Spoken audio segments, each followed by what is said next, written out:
navangu akasvika zuva 27 July achisvika pasi varuramba pavangu vachigara pavanenge pavano munhu akauya pfumba akati sekuru ndadzoka ndikati wadzoka kanzi handinamboga ngati inini ndakenda ndadzoka saka ndadzoka ndoda nzvimbo yako tataura navanhu vaya akauya takataura navo musi wa6 August tinogara pasi kuti vana ava vanogara kwainaya futi mugoona zvinhu zvachona ndisanda kushiwa please tinokumbira musatendekana kana mai vashaika pasi mai ava vabuya kumba uku pese pavaisuka vaitanga vakambaira ini chikonzero chii hanzi ndo maitiro avo zvakandibata musi special musi wavasumuka vakuuya kuno ndikavapa matende vaitine kuti vatakure chinhu vanga vasingakwanisi vanoziva pamba pangu vakatanga kufambira vava kusvika kugedhi kubva kumba kwe vachingwa kambaira vasumuka vadini kusvika vasvika pagedhi nokuzotanga kuti tasa shuwa apa ndokumbira tisapoindana vanga vachigwara asi papasina munhu ane keye navo kuti vaende vanotarisiwa sezvinoitwa ugwere huchiri husina kunyanya tobva ipapo ndiri kutaura vangu akawanda tavavakira zimbabwe muzukuru wangu gugu akauya kumba kana sekuru mvura yenayo yandataura pano payapa panomira mvura izvo sokuti tibude mumba hazviite ndikati saka wangu vafunga chii muzukuru chese chaaita pano ainditaurira asi ndisingauzi varungu ndo zvaari kufunga munhu vanondibvunza oyo bhumura dzimba ndikati aiwa takamupa nzvimbo yake rega aite zvaanoda ndoshoko randaingotaurira vanhu asi kuti nditaure kuti ambosvika akati pane mvura ndakakonyara achizouya kokupedzisira vachizoputsapo akati sekuru vanhu vai pano mujuru singati ndotobvisa dzimba ndikati muzukuru ita zvavanogona asi atinoda itai dzimba mbiri musavata muimba wani sokuti vairara vanatezvara uku ivo nomudzimai yake izvo zvakandibata stereki vabuya pano vakazvitumba zviya chitumba chaya chepiri hachina kupera vakadzokerana futi kuvata vari mumba muya ndinotenda musikana uyo anonzi Sheruni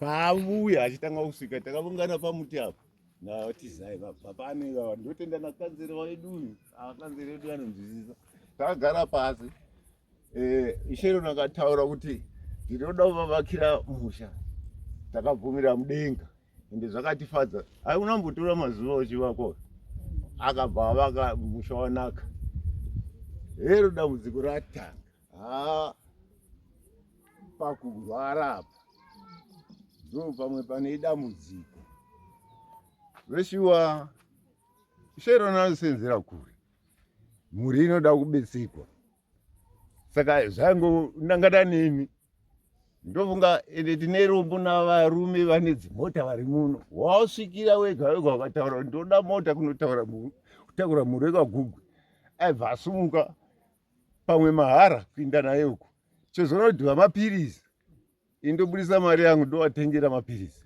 uyu musikana Sheroni wozonditumidzira mari dziya tichingodero paripo pamwe patakaenda musha wese pano kuchipatara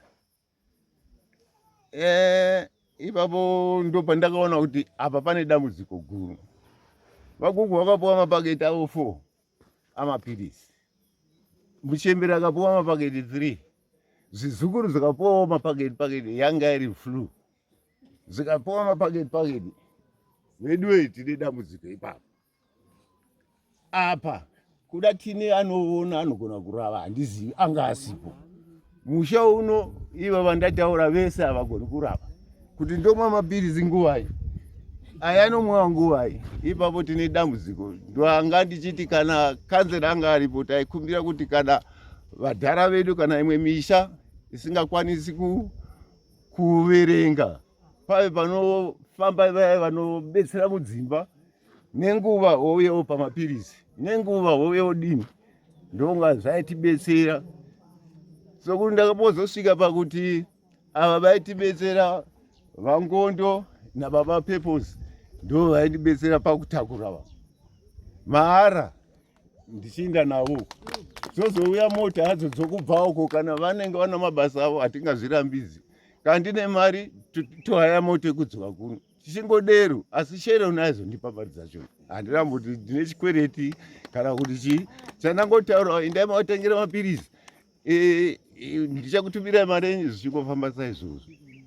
Shuwa apa pamapirizi ndopandakaona pane dambudziko. Ndikambosvika pakukumbira ivo vangondo kuti sevezvo vanochaisa kupa 5 uku. Fura pamukova paya pawoti ndaa mama makuseni. Saka manheru chimwe amugomwa manheru mamukwana makuseni. Muone kuti idambudziko iyoyo. Kuti anomwa mangani ipapo.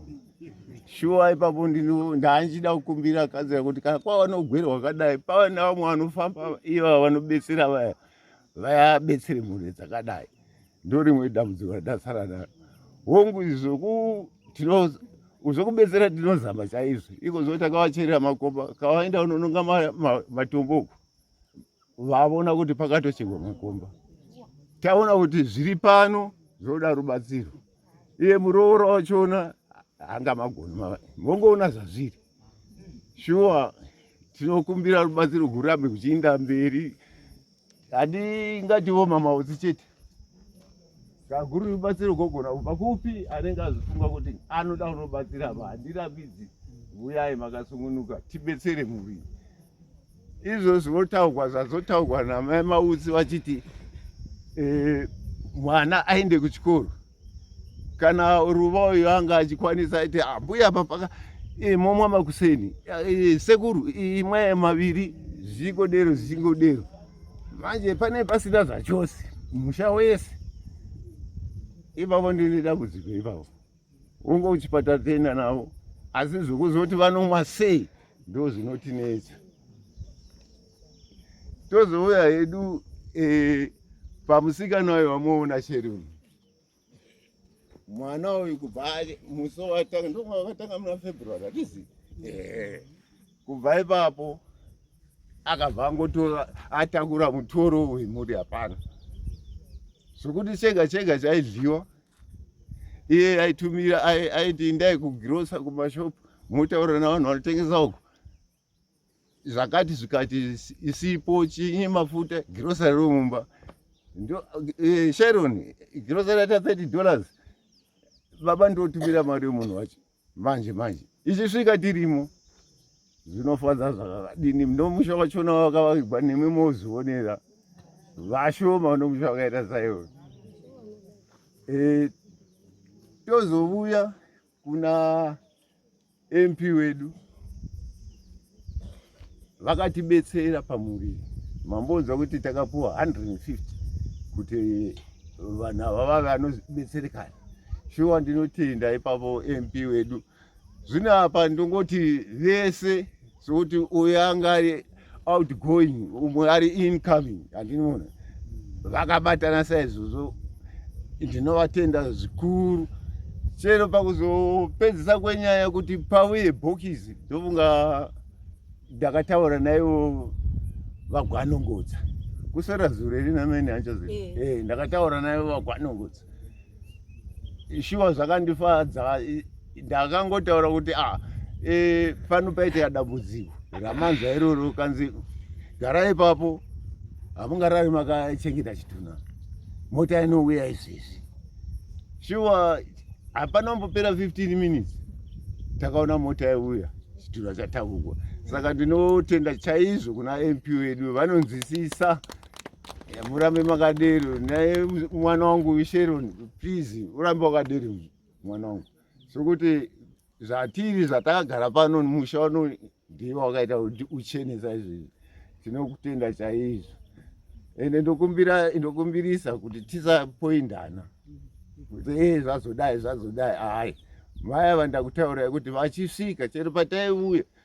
Ndovanga vakambouya kuzobetsera nzunguku.